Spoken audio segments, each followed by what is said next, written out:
Niché sur les berges du Sine, le centre Malango de Fatick existe depuis plus de 30 ans.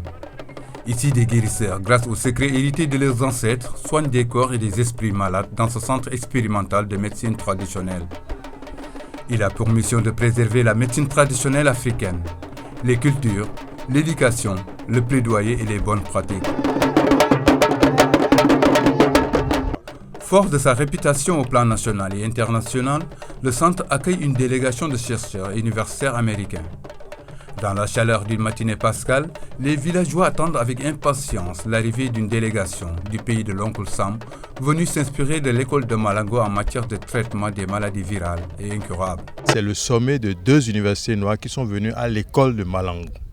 C'est les 2 présidents, les 2 recteurs, les 2 vice-recteurs et leurs chercheurs qui sont venus à l'école de Malango. Donc, ils se sont dit, c'est quelque chose qui dépasse leur entendement scientifique. Il faut qu'ils viennent constater par eux-mêmes parce qu'ils ne veulent pas, en tant que recteurs de grandes universités américaines, avancer des choses qui seront discutables. Nous retournerons, nous dirons que nous avons rencontré des femmes très courageuses qui se sont battues contre la maladie. Nous allons rencontrer aussi les saltigués avec lesquels nous allons discuter au plan scientifique. Nous allons signer un protocole d'accord entre l'école de médecine de Morehouse, la fondation Andrew Young et Prometa. Et l'objectif de ce protocole d'accord, c'était de jeter une passerelle entre la médecine traditionnelle et la médecine moderne pour pouvoir comprendre, expliquer les démarches scientifiques de la médecine traditionnelle. Tout le monde reconnaît aujourd'hui que l'exercice certainement de la médecine, pour ne prendre que cet exemple, nécessite également la prise en compte des questions endogènes.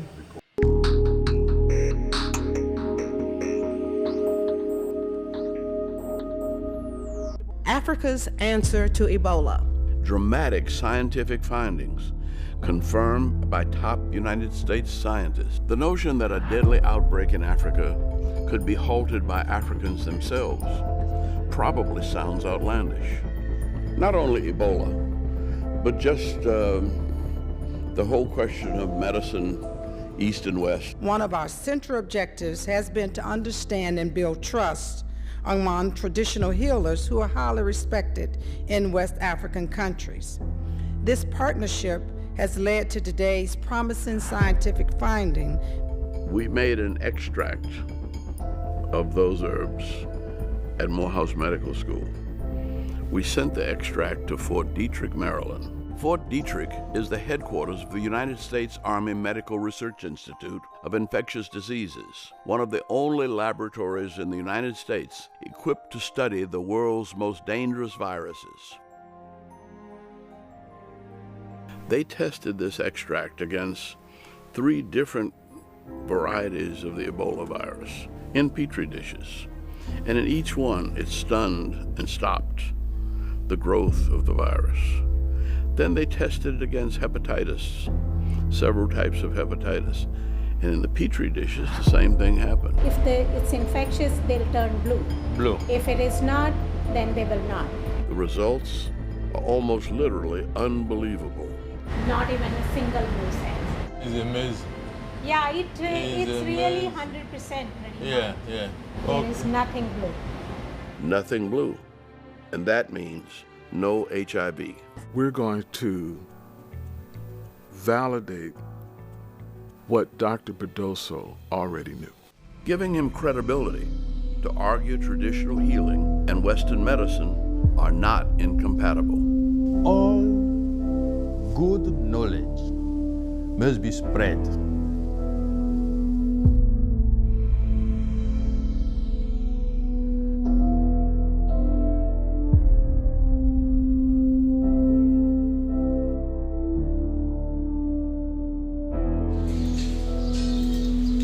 Alors, nous avons prélevé ici un peu de feuilles de moringa, que nous appelons ici au Sénégal Nebedaï. Eh bien, pour consolider le système immunitaire, je vais vous prélever à peu près des feuilles de cette quantité, ça suffit largement pour à peu près 1 litre d'eau. Eh bien, il faut le prendre en infusion, c'est-à-dire vous faites bouillir le litre d'eau. Quand l'eau commence à bouillir, vous arrêtez le gaz, vous introduisez la plante dans l'eau et vous couvrez la marmite. Vous laissez décanter et vous prenez un verre de 20 centilitres matin et soir. C'est largement suffisant pendant autant de fois que vous voulez. Ce n'est pas toxique du tout. Eh bien, ça consolide votre système de défense. Eh bien, pour ce qui concerne toujours la consolidation du système immunitaire, nous avons la feuille d'aloe vera. Eh bien, cette feuille d'aloe vera, ne l'oubliez pas. Il faut toujours commencer par enlever les épines. Et vous lavez proprement la plante. Si vous voulez, vous prélevez seulement le gel que vous buvez, 1 cuillère à café, matin et soir. Ça suffit. Encore une fois, il n'y a pas de limite, ce n'est pas toxique. Mais certains n'aiment pas trop le goût amer. Mais si vous n'aimez pas le goût amer, nettoyez proprement la feuille, coupez la feuille, une feuille comme ça, vous pouvez le tremper dans à peu près 1,5 litre à 2 litres d'eau. Vous coupez en petits morceaux, vous le mettez dans votre bouteille d'eau contenant 1,5 litre et vous prenez un verre de thé matin et soir. Il n'y a pas de limite. Eh bien, ici, il s'agit d'une feuille très mûre. Mais si vous avez une feuille plus jeune, il faudrait peut-être 3 fois cette quantité pour avoir la même concentration au point de vue nutriments et oligo-éléments. Eh bien, ça permet de consolider le système de défense. Le troisième élément qui permet de consolider le système de défense, eh bien, c'est le Vernonia. Eh bien, le Vernonia est appelé ici au Sénégal docteur. Et il est amer, mais il est très bon. Il suffit de prendre la moitié de cette feuille. C'est surtout conseillé pour ceux qui sont en première ligne, ceux qui travaillent avec les malades.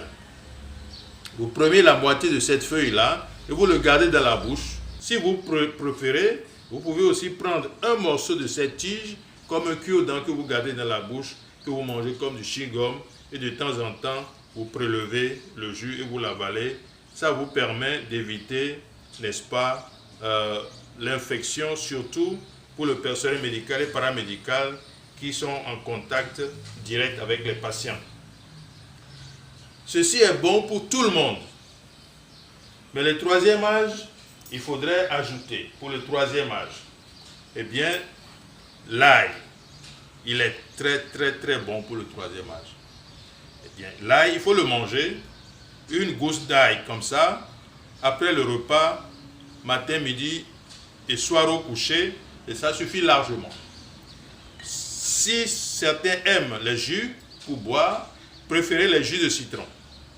Prenez les jus de citron que vous prenez après le repas, ou si vous préférez, vous prenez eh bien, le gingembre. Le jus de gingembre, ça permet aussi de se protéger et de prévenir contre le coronavirus. Vous savez, il y a certains qui n'aiment pas trop l'odeur et le goût de l'ail, parce que certains l'estiment que c'est très fort. Lorsque vous le mâchez, vous le mangez, que cette odeur vous gêne un peu, il suffit de prendre un peu de persil. Dès que vous mâchez le persil, eh bien cette odeur est coupée systématiquement. Ceci est extrêmement important. L'autre élément qu'il faut aussi faire, c'est, vous voyez les feuilles de moringa, eh bien c'est très très très bon à prendre sous forme de salade. Vous prenez les feuilles une à une, vous les nettoyez, et bien vous faites des salades enrichies avec de l'ail et de l'oignon, si vous voulez. Mais surtout, ne prenez pas de vinaigre, prenez de jus de citron comme vinaigrette. C'est plus pratique. Vous prenez le jus de citron, vous mettez un peu d'assaisonnement à l'ail, et un peu d'eau si vous voulez, et vous l'arrosez avec de l'oignon et beaucoup d'ail. Eh bien, ça ne fait qu'augmenter non seulement votre système immunitaire, mais a un rôle extrêmement important sur la prévention de ce Covid-19. Voilà en gros ce que nous pouvons apporter en supplément de ce que l'OMS nous prédit ou nous enseigne, et en plus de ce que son Excellence le Président de la République lui-même a fait comme expérimentation.